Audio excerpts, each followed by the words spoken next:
வெனிசுவேலாவின் ஒயில்ல 70% China தான் வாங்குது, அல்லது சைனா வெனிசுவேலாவில தங்கி இருக்கு. இப்ப வெனிசுவேலா சைனாவுக்கு ஒயில கொடுக்க. அடுத்தது ட்ரம்ப் இதுல அடைஞ்ச வெற்றி கிட்டத்தட்ட 37 நிமிஷமோ ஏதோ நேரத்துல கண்ட்ரோலுக்குள்ள கொண்டு வந்துட்டு இதுல கிடைச்ச வெற்றி ஈரான் போன்ற நாடுகளை த்ரெட் பண்றதுக்கோ அல்லது நீங்க நினைக்கிற மாதிரி வெனிசுவேலா கைக்க கொண்டிருக்கோம். விஷயம் என்ன பொறுத்தவரை இது டீல்ல நடந்த விஷயம். இதை நான் உடனடி கொண்டான்.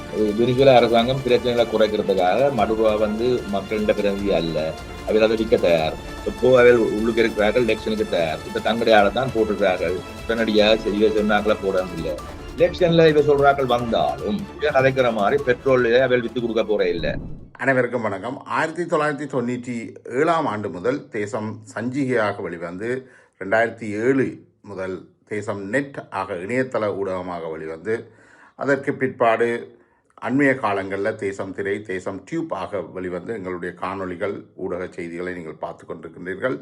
இனி வரும் காலத்தில் 2026 முதல் தேசம் குரல் என்ற சமூக வலைத்தளம் ஊடாக, யூடியூப் ஊடாக எங்களுடைய நேர்காணல்களை, செய்திகளை நீங்கள் காணலாம். நீங்கள் இதுவரை வழங்கி வந்த ஒத்துழைப்பை தொடர்ந்து வழங்க வேண்டும் என்று கூறி புதிய எங்களுடைய தேசம் குரல் தளத்தில் உங்களை இணைத்துக் கொள்ளுமாறு அன்புடன் கேட்டுக்கொள்கிறேன்.